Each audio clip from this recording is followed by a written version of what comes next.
Boa noite, vamos dar início ao nosso último chá acadêmico desta Casa de Letras deste ano de 2024. Queremos agradecer a presença de todos. Em meu nome, Rubênio Macedo, secretário-geral dessa casa, em nome do presidente Henrique de Medeiros, em nome de nós todos que fazemos a Academia Sul-Mato-Grossense de Letras. Bom, dentro do projeto ABL, na Academia Sul-Mato-Grossense de Letras, Palestras Imortais, realizada em parceria com a Secretaria de Turismo, Esporte e Cultura, através da Fundação de Cultura de Mato Grosso do Sul. Queremos agradecer a essas instituições irmãs. Nós temos mais uma edição do nosso chá acadêmico. O projeto ABL na ASL Palestras Imortais trouxe ao longo deste ano 5 imortais da ABL, em seus chás acadêmicos. Foram eles o Arno Velling, Antônio Torres, Ana Maria Machado, Ricardo Cavalieri e hoje João Almino, que discorrerá sobre o tema O Conselheiro Ares como Homem de Papel. Temos hoje também na parceria da nossa academia com a Confraria Sociartista, no projeto Arte na Academia, nós temos como título da exposição de hoje, Uma Visão NAIF no nosso Mato Grosso do Sul, com os artistas visuais Ana Oiticica, Cecílio Vera, Lúcio Laranjeira e Sônia Maria. Arte NAIF é um estilo artístico que se caracteriza por ser espontâneo, original e instintivo.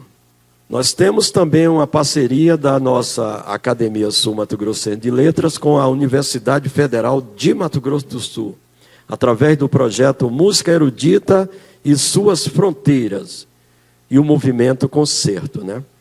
Hoje, nessa nossa parceria, nós temos o Du Manhãs.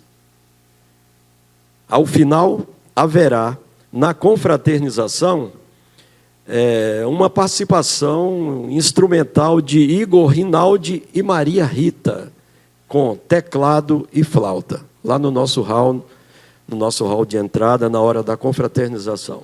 Inicialmente, nós queremos chamar agora, com nossos aplausos, o Du Manhãs.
João Almino nasceu em Mossoró, no Rio Grande do Norte. Nome importante da literatura nacional, tem sido aclamado pela crítica por seus romances. Por exemplo, Ideias para Onde Passar o Fim do Mundo, indicado ao Jabuti, né?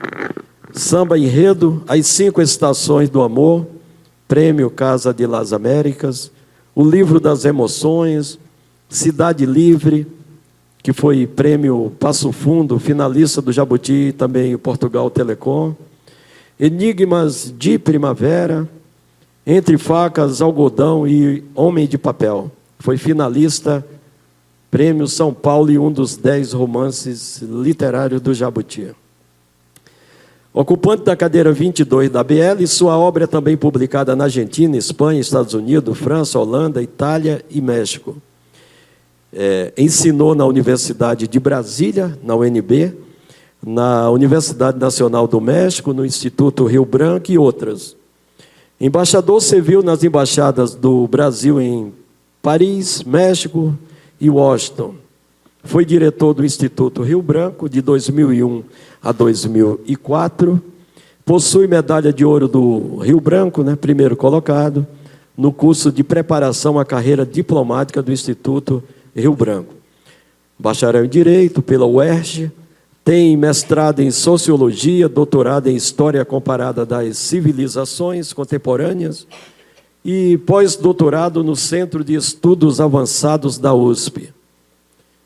Bom, agora nós vamos chamar o nosso convidado de hoje, né? O palestrante acadêmico João Almino, da ABL, que subirá ao palco acompanhado de Henrique de Medeiros, presidente da nossa Academia Sul-Mato-Grossense de Letras. O tema de que ele abordará será o Conselheiro Ares como Homem de Papel. Vamos aplaudir o nosso convidado.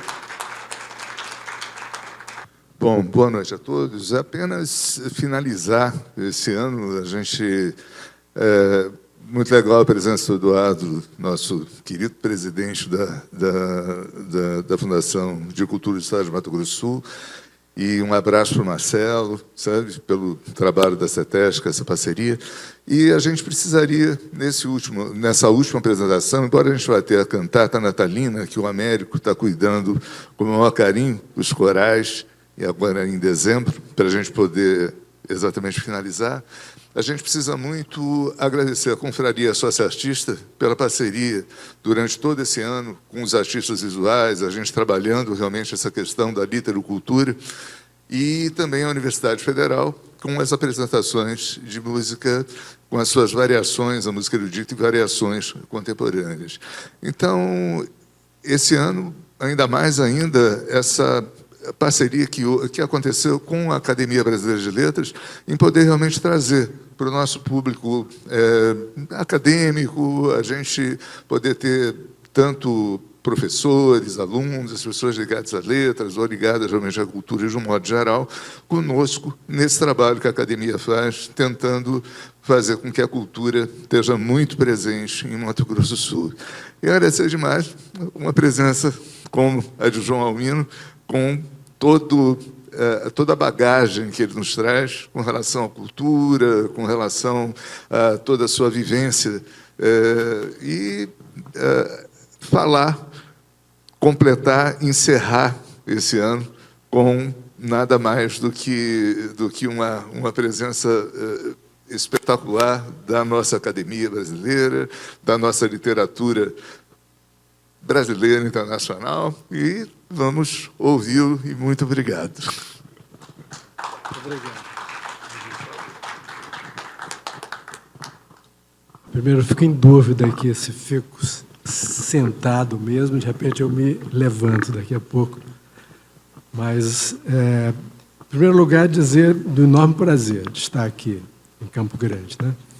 E da primeira impressão que eu tive, porque eu, de fato, viajei muito pelo Brasil, mas aqui, em Mato Grosso do Sul, eu só tinha estado em Corumbá, que eu conhecia muitos anos atrás. E Campo Grande, para mim, foi, assim, eu diria, uma surpresa também, porque eu não tinha ideia muito bem como era a cidade, né? E a primeira impressão foi, assim, de uma cidade-parque, com essas largas avenidas, com muitas árvores, né? E o Henrique Medeiros me fez a gentileza de fazer um tour assim, completo pela cidade, mas, sobretudo, de me levar também ao Bioparque, que é uma coisa maravilhosa, assim, eu diria que de padrão internacional, realmente de altíssimo nível, um lugar em que as crianças do mundo inteiro deveriam vir para um pouco aprender sobre o seu futuro, sobre a biodiversidade, e tudo ali, os conteúdos muito bem expostos, né? A arquitetura nem se fala. Então, agradeço muito ao Henrique, de quem estou lendo a reunião dos poemas, de poemas talvez de toda a vida, mas reescritos, né? De nadas em busca dos todos.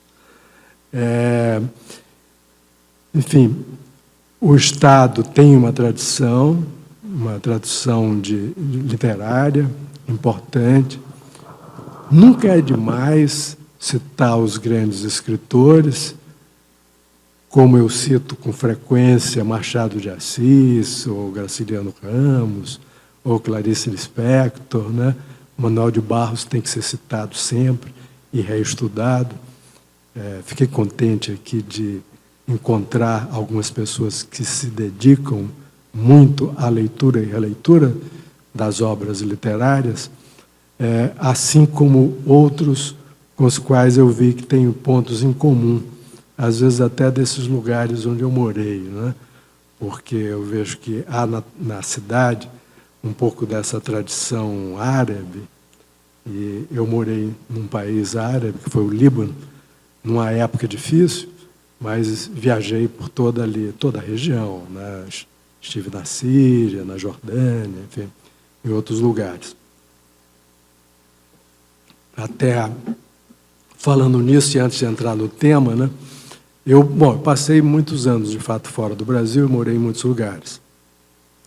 No total, eu contei, não estava preocupado com aritmética, mas recentemente alguém me perguntou e eu fiz o cálculo aritmético. São 40 anos fora do Brasil. Então, de fato, é muito tempo. Não são 40 anos corridos, mas indo e voltando, o tempo no exterior, de fato, foi esse, de 40 anos. E um dos lugares foi esse, Beirute, em época de guerra. Assim. E aí tem um títulozinho de uma crônica que eu vou explicar pelo seguinte: chegando agora, recentemente, de volta ao Brasil, eu achei que seria uma boa ideia, uma ideia brilhante, né? Assim, fazer uma série fazer uns folhetins. Vocês devem saber disso, né? Era uma coisa que se fazia no século XIX, Dickens fez isso, você publicar aos poucos um romance que você está escrevendo, né? Machado de Assis fez isso, até com as Memórias Póstumas, Lima Barreto fez isso, com O Triste Fim de Policarpo Quaresma.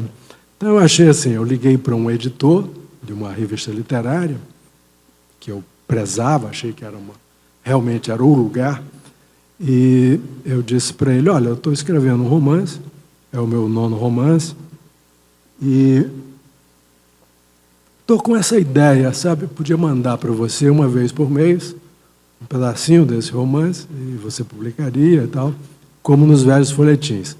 Ele me fez a seguinte pergunta: e onde se passa a história, né? E eu comecei a responder da seguinte maneira: se passa em Brasília, porque, tendo morado em 18 cidades, aí ele me interrompeu, disse assim: 18 cidades?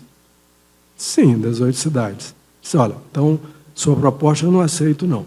Mas se você quiser escrever a sua vivência em cada uma dessas cidades, eu fecho agora com você, né? E isso será um projeto de 1 ano e meio. Claro, 18 cidades, né? E já está até aumentando um pouquinho, porque eu cheguei à conclusão de que eu tenho que escolher de 5 anos morando numa cidade uma historinha, porque não cabe na revista, né, falar de 5 anos. Por outro lado, ter ficado 2 meses numa cidade, quer dizer, lugares, uma cidade, portanto, em que eu não morei, mas quando aconteceram coisas muito, muito importantes e que dão uma boa história, aí vale a pena entrar. Então, já está assim em umas 20 cidades, né? Aí eu não sei, quer dizer, Campo Grande não sei se vai dar para ser a 21ª, não, mas fiquei muito bem impressionado. Mas tem lá, Maktub, né? Estava escrito, né? E outras tantas coisas. O que eu me propus a dizer para vocês foi algo sobre o meu romance mais recente, Homem de Papel. Se aqui a gente tivesse em torno de uma mesa, assim seria mais fácil que a gente fizesse o que eu vou ainda assim dizer, que é o seguinte: se quiserem me interromper, podem me interromper. Assim, eu, de fato, me sinto muito à vontade de conversar, mais até do que expor, né? Mas dá para falar algumas coisas interessantes, não sobre mim, né? Assim, eu gostaria de começar falando sobre Machado de Assis. Primeiro porque ele foi uma leitura muito cedo para mim, depois porque eu achei sempre interessante fazer uma pequena referência, às vezes pequeníssima, ao Machado, desde o início do meu projeto literário, né? Quando eu escrevi o meu primeiro romance, eu pensei assim, né? Brás Cubas falou só sobre ele, né? Ele já tinha morrido, mas realmente era fixado na vida dele. Escreveu sobre ele, né? E aí eu achei assim, olha, quem sabe um morto, né? Um defunto autor, que era o caso, pudesse fazer uma outra coisa. Por exemplo, ele em vida achou que, a partir da história que ele conhecia de determinadas pessoas, podia escrever uma história absolutamente realista, porque ele conhecia aquelas pessoas, né? E, no entanto, ele não conseguiu, morreu e não conseguiu. Por quê? Porque, por mais que ele tentasse ser realista, ele não conhecia realmente aquelas pessoas por dentro, né? Então, eu achei assim, ele volta à Terra, agora como fantasma, ele se incorpora em cada um dos seus personagens, os vê por dentro, e coisas que ele não sabia deles, ele passa a saber, né? Então, o livro é estruturado dessa forma, tem uma referência a Machado, né? Mas ele é totalmente diferente, claro, né, das Memórias Póstumas, porque o narrador não tá muito interessado nele, está interessado nos outros, né? E assim eu fiz assim, um outro livro com uma pequeníssima referência. Tem até um deles, que é o Livro das Emoções, para o qual eu trouxe, não de maneira explícita, o conselheiro Aires, que é de quem eu vou falar, né?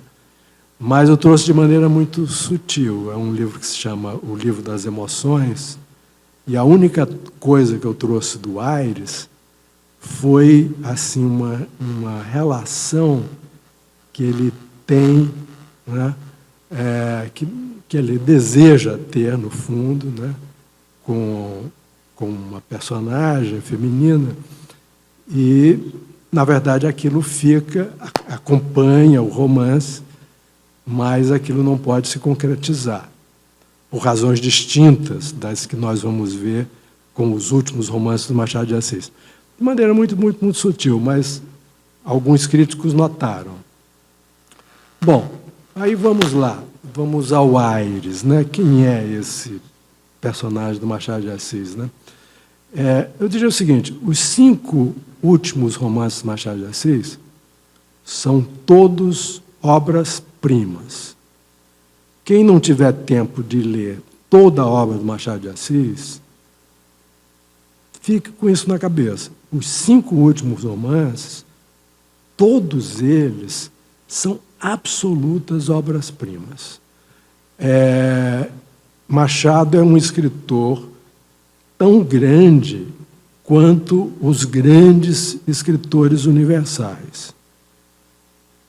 Digo isso com toda a sinceridade. Agora, claro, sou brasileiro, então talvez algum estrangeiro duvide, né? Mas alguns não duvidaram.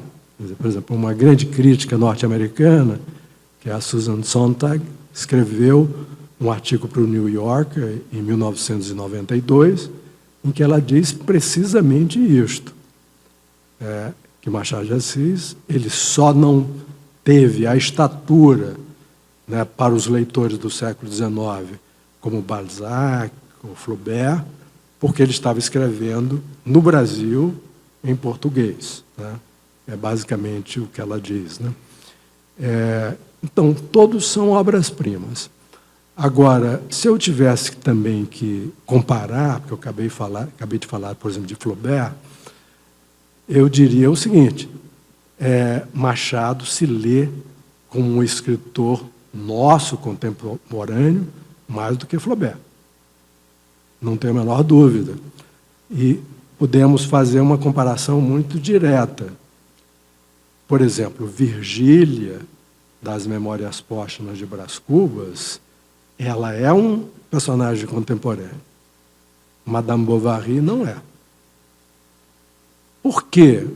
Houve uma relação extraconjugal nos 2 casos, né? Madame Bovary teve que se suicidar, como todas as adúlteras do século XIX, né? As adúlteras do Tolstói, enfim, todas, né? Não tem saída, tem que se suicidar ou morrer de alguma maneira, enfim. No Machado não. O Machado coloca lá a Virgília junto do Brás, enfim.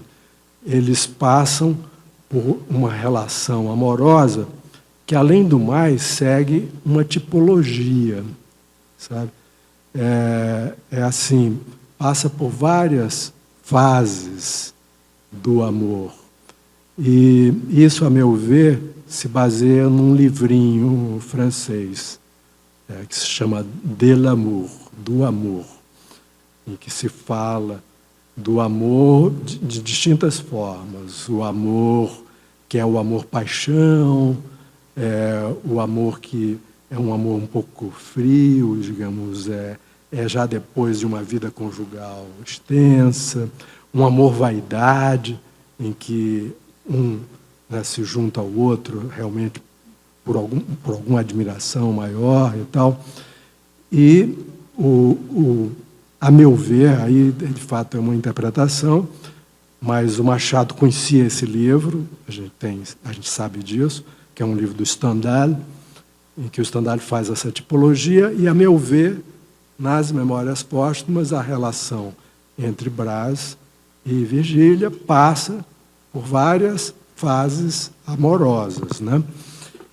E eu comecei citando as Memórias Póstumas porque eu quero falar do Aires, do Memorial de Aires.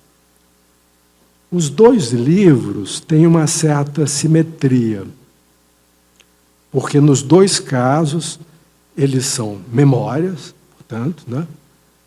Eles são escritos pelo personagem principal, num caso, o Brás Cubas, no outro, o Aires. Num caso, ele é escrito por um defunto autor, e no outro caso, ele é escrito por um autor defunto. Tem uma diferença nisso, né? Um já está realmente lá no além escrevendo, né? O outro, não. O outro é assim, um editor encontrou o texto depois que ele tinha morrido. Então, é diferente, né? Nos 2 casos, esses livros podem ser lidos como fragmentários.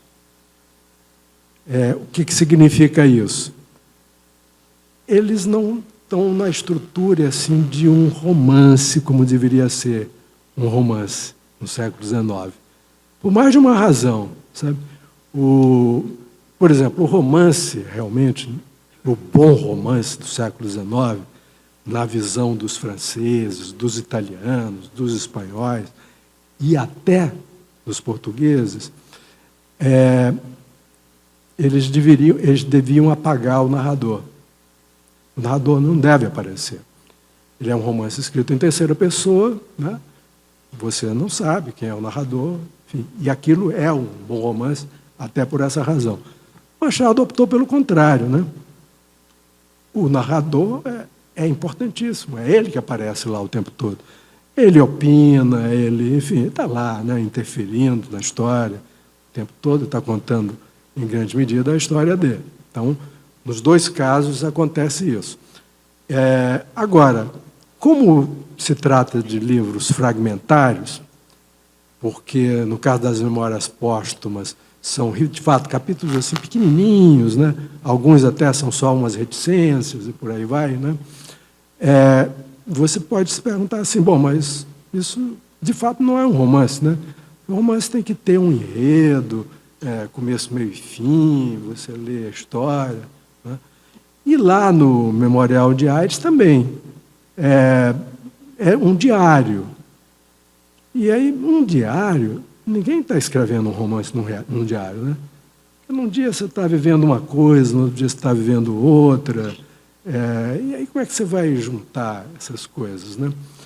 E aí eu tenho as minhas teorias, assim. Nas Memórias Póstumas, que a boa crítica até, não quero criticar os críticos, né?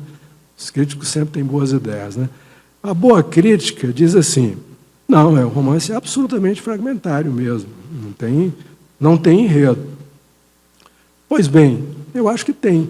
Assim, qual é o enredo? Tente ler esse romance sem pensar na relação entre o Brás Cubas e a Virgília. Aí sim, não pode ser um romance mesmo, né? Mas eles estão sempre ali. Quando a Virgília não está presente, você fica esperando quando é que ela vai voltar. Até porque o narrador, Brás Cubas, já dá a entender que ela vai voltar, né? E ela está em todos os momentos do romance. Ela está logo no comecinho, quando ele não diz exatamente quem é, mas descreve aquela senhora que está ali no leito de morte dele, portanto, ela está no leito de morte. E, quando chega no final, também ela está. E é interessante assim, ele fala com ela até do além, né? Você, minha amada, não sei o que e tal, né? E a relação passa por todos aqueles tipos de relação. Aí você pode perguntar, é amor? Não é? Não sei, mas o que é isso que acompanha uma relação, uma vida inteira, entre um e outro, né? Em que há momentos de paixão, em que há momentos de esfriamento, em que há momentos em que, por mera conveniência, eles se separam, e por aí vai, né? Então, isso é lá as Memórias Póstumas, é o primeiro daqueles 5 grandes romances. Aí vamos para o último. Também acontece a mesma coisa, né? Até alguns dos correspondentes do Machado de Assis dizem isso. Puxa, você criou um gênero diferente, porque é um livro inteiramente fragmentário, em que não há enredo, né? Então é a mesma coisa. Por quê? Porque é um diário, né? Mas, olha só, o próprio editor do livro, que se chama o seguinte, o editor se chama M.D.A. Esse é o editor, né? Não é Machado de Assis, é M.D.A. O editor, na advertência, ele diz assim, olha, encontramos aqui, depois da morte do conselheiro Aires, uma série de cadernos, né? É interessante assim, tem mais de uma versão do livro, uma que não foi publicada, que está guardada lá na Academia Brasileira de Letras, são 10 cadernos. Né? A que foi publicada são 7 cadernos. Mas, fundamentalmente, não são diferentes em relação ao seguinte. A maior parte dos cadernos, quase todos, são os cadernos do memorial diário, ou seja, do diário dele. E por isso é muita coisa, né? Porque todo dia ele escrevia ali, ou de vez em quando. O último caderno é um romance que o Aires escreveu. Aí é um romance mesmo, bem como deve ser um romance, com enredo e tal. O editor que quis publicar esse material, ele olhou aqueles cadernos, aqueles muitos cadernos, né, 7 ou 10, dependendo da versão, e ele disse assim, não posso publicar isso tudo, né? Isso não tem interesse, né? Se ele falasse como a gente hoje em dia, isso é uma coisa muito chata, né? Não vou fazer isso. Então, eu vou fazer o seguinte, eu vou selecionar só 2 anos muito significativos desses cadernos, e ainda assim eu vou só publicar o que possa ligar as pontas, né, dessa história. Aí você fica se perguntando, e que pontas são essas, né, que ligam a história, que no fundo criam um enredo? É uma pergunta que eu acho que a crítica até hoje faz, né? Que são essas pontas, né? Aí, bom, há os que leram Machado de diferentes maneiras, né? Há os historiadores que leram Machado, aos críticos, digamos, que viram mais o Machado psicologizante, enfim, aí há várias. O Machado atravessou os tempos, né? Sendo visto de diferentes maneiras, sendo lido de diferentes maneiras, sempre sendo muito contemporâneo. E, então, existe mais de uma possibilidade, porque há coisas muito importantes que acontecem nesse momento aí, nesses 2 anos. Por exemplo, libertação dos escravos, e está lá, né? A questão da escravidão está lá, inclusive através de personagem. Que outra coisa importante? A questão da República, né? A história se passa durante a monarquia, mas é o momento de transição para a República. Então, é um tema importante. Mas liga as pontas? Releiam, leiam. Não liga as pontas. Está lá, num trecho, mas não está do começo ao final, né? Então, o que é que liga as pontas é um interesse do velho conselheiro Aires, no fim da vida, porque ele diz isso, está no fim da vida. O livro foi publicado também no fim da vida do Machado de Assis. Foi publicado no mesmo ano da morte do Machado de Assis, né? Então, o Aires, assim, no fim da vida, ele já no comecinho ali daqueles diários, né, ele vê uma mulher belíssima num cemitério, a viúva Noronha, Fidélia. Ele vê aquela mulher, né? Aquela mulher está no romance inteiro. Na última cena, ela aparece indo num barco com seu marido, mas os dois tendo, assim, através dos olhares, né, uma aproximação muito forte, né? E ela está lá o tempo todo, né? Agora, ela está como um amor impossível, quer dizer, já desde o começo. O Aires cita, né, um grande poeta inglês para dizer que, enfim, já não é possível amar. É um pouco essa a ideia. Mas, durante o romance, tem momentos em que ele se arrepende disso, né? Ele até diz lá, olha, não, enfim, quem sabe não, né? Há momentos de sonho, há momentos em que você está lendo e aí está lá a Fidélia com ele, abraçada, beijando e tal. Você fica até achando que aquilo está acontecendo, mas não, aquilo foi um sonho, né? Mas está lá. essa relação, né, da Fidélia com o Aires. E aí, uma grande diferença entre as Memórias Póstumas, que é o primeiro desses grandes romances, e o Memorial de Aires, que é o último, é que essa relação é assim. Nem o Brás Cubas, nem a Virgília são virtuosos, né? Eles estão lá, digamos, são dois sem vergonhas, né? Não tem nenhuma preocupação com nada. Aquilo e depois uma relação de conveniência, às vezes, enfim, aquilo não é amor e tal, né? No último romance, se trata de dois grandes virtuosos. Assim, o Aires é uma pessoa que você admira enormemente por sua cultura, né? Ele é um diplomata, mas ele diria assim, ele é um diplomata caricatural no melhor sentido, porque ele é capaz de conciliar os extremos, ele realmente tem uma grande elegância de todos os pontos de vista, na linguagem, inclusive, né? Ele é uma pessoa de que você admira imediatamente, o Aires, né?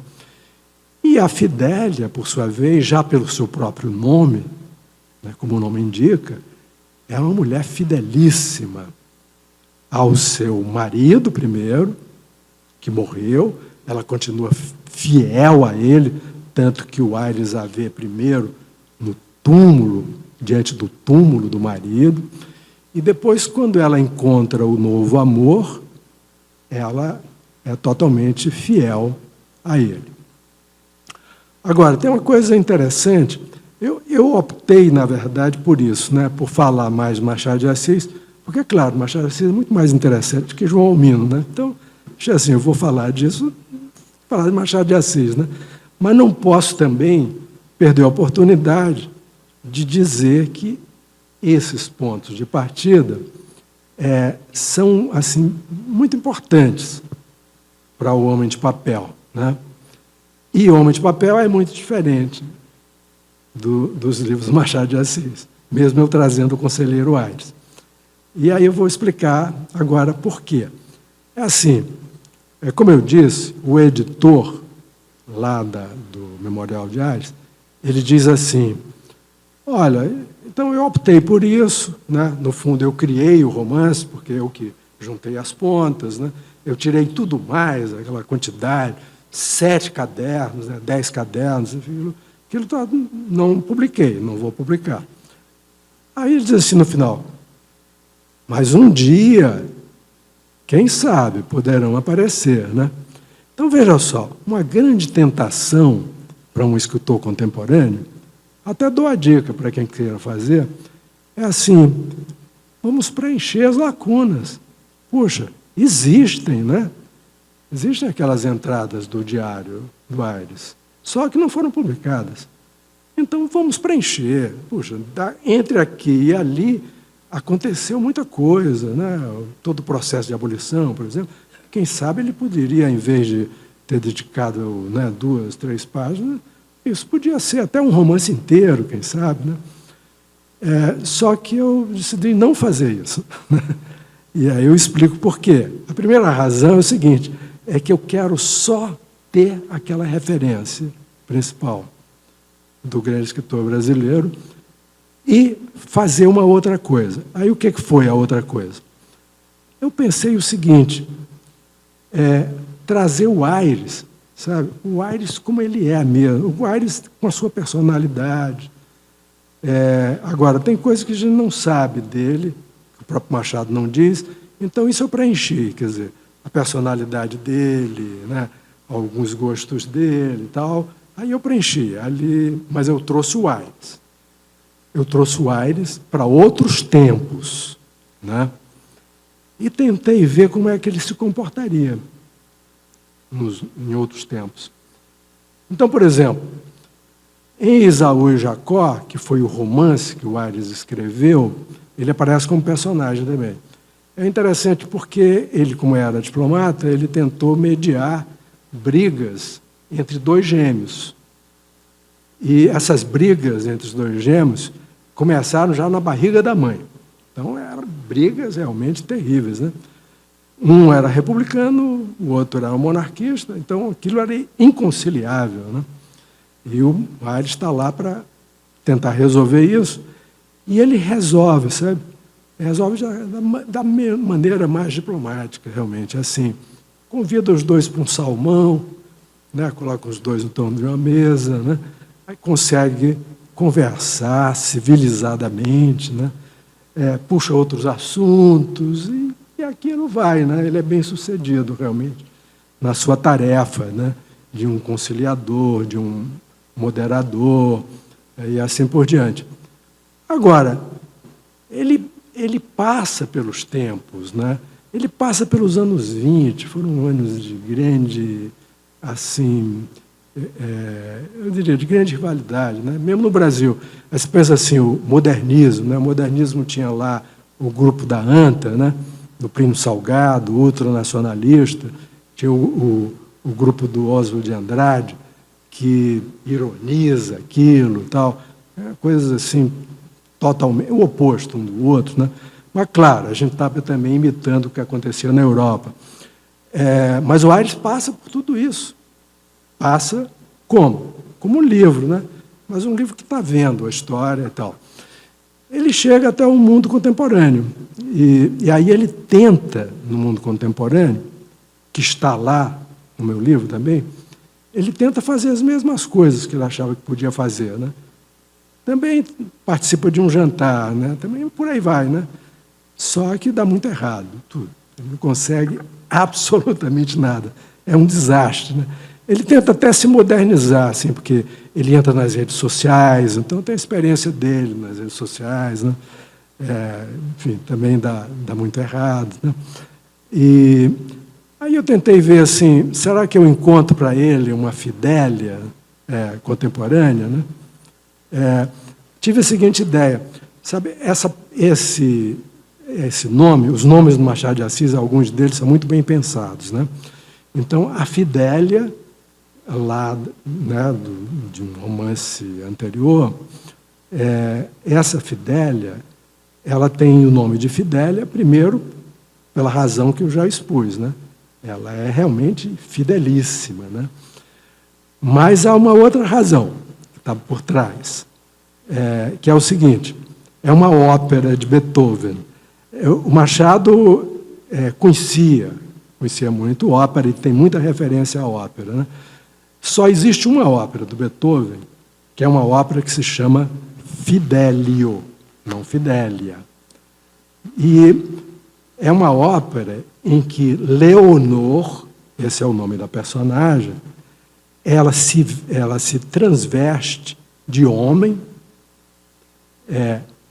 de Fidélio, e ela entra numa prisão para salvar o marido, né? Por causa dessa fidelidade dela ao marido. Mas o nome dela é Leonor. Então, eu criei uma personagem, Leonor, né? Então, é uma referência, essas referências eu faço. Lá atrás, existe uma personagem de Machado de Assis que se chama Flor. Flor está apaixonada pelos dois gêmeos do Esaú e Jacó, que são esses que brigam um com o outro, inconciliáveis. Ela está apaixonada pelos dois. Aí, qual é a solução que ela encontra para isso? Ela morre. Não teve como resolver o problema, né? Aí eu criei, assim, uma personagem contemporânea que se chama Flora. Ela tem dois... são trigêmeos. Ela tem dois gêmeos, mas, claro, ela não tem relações amorosas com os dois irmãos, não, né? Nem está apaixonada pelos irmãos. Mas ela tem um marido e um amante. Aí sim, ela tem uma relação com os dois. E essa relação não dá certo, sabe? Nem com um, nem com o outro. Eu acho assim, é uma história contemporânea. Eu acho que há muitos casos assim, né? E não deu certo mesmo, E aí, qual é a solução para isso, né? Ela se suicidar? Não, acho que não. Não, ela vai em frente, sabe? Ela passa por momentos difíceis e tal, mas ela sobrevive lá no livro, ela vai adiante, né? Eu não quero contar muito mais pelo seguinte: quem sabe, para quem esteja assim, muito interessado mesmo na minha literatura, né, assim, um pouco mais interessado na minha literatura, e nem tanto em Machado de Assis, talvez a gente ainda possa conversar um pouco. A gente vai ter um tempo ali fora, e eu não quero cansar vocês aqui com uma palestra que não tem fim, né? E eu acho que eu já falei provavelmente mais de meia hora, então não quero assim me estender demais. Então acho que a gente tem condição de ler um pouco mais, ou conversar um pouco mais. E eu só concluo assim, dizendo que, na minha cabeça, eu construí um pouco um projeto literário, né? É uma maneira diferente, talvez, de trabalhar de outros grandes escritores que acham que, na verdade, tudo tem que ser feito de maneira totalmente espontânea, né? Tem até brincadeiras que, né, foram ditas sobre isso. Por exemplo, Humberto Eco, uma vez perguntaram para ele, né, como é que você escreve? Como é que você escreveu esses tantos romances e tal? Aí ele respondeu assim: olha, da esquerda para a direita, né?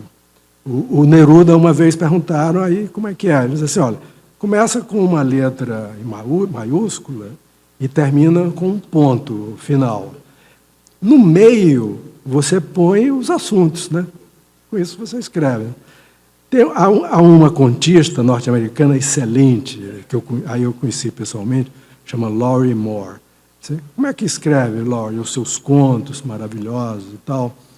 Aí ela disse assim: olha, uma palavra depois da outra, né? Então, essa é uma maneira de fazer, né? No meu caso, assim, tem um projeto que eu fiz lá no começo, um personagem que é secundário num livro passa a ser um personagem central no outro, um que aparece em 2, 3 livros, depois resolve escrever o livro dele em primeira pessoa, né? Ele ou ela, aliás, né? Agora vai sair em março uma nova edição do meu terceiro romance, que se chama As 5 Estações do Amor. Ele tem mais de uma edição, mas agora tem uma nova edição, que a editora vai publicar, inclusive com fortuna crítica, que é escrito em primeira pessoa por uma mulher. Ela não é apenas a personagem central, ela é a narradora, Anna Kaufman, desse novo romance. Mas, enfim, existe essa ideia de um projeto que, claro, como sou eu que estou escrevendo, né, o projeto pode ser modificado de um dia para o outro.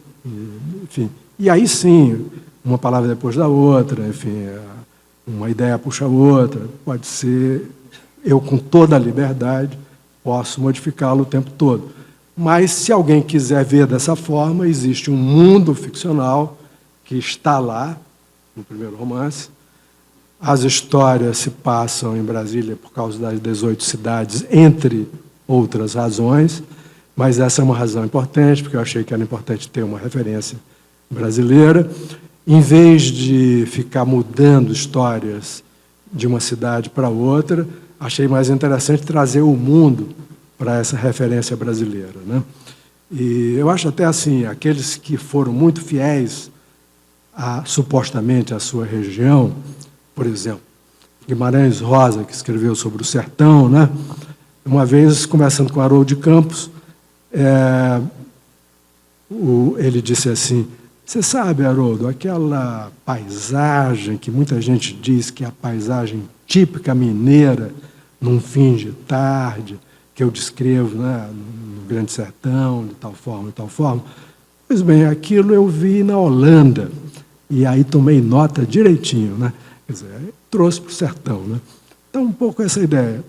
Tudo está lá em Brasília, mas é uma Brasília em parte ficcional, em parte uma Brasília real, vivida, em parte uma ideia de Brasil, que, como vocês sabem, existia já antes da independência do Brasil, através de uma ideia do José Bonifácio, né, que levou aquilo para as cortes portuguesas antes da independência e acompanhou toda a história do Brasil.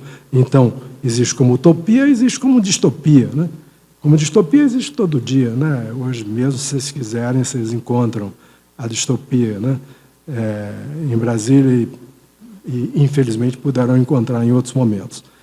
Eu fico por aqui só para isso mesmo, para não cansá-los muito. Muito obrigado com vocês. Obrigado.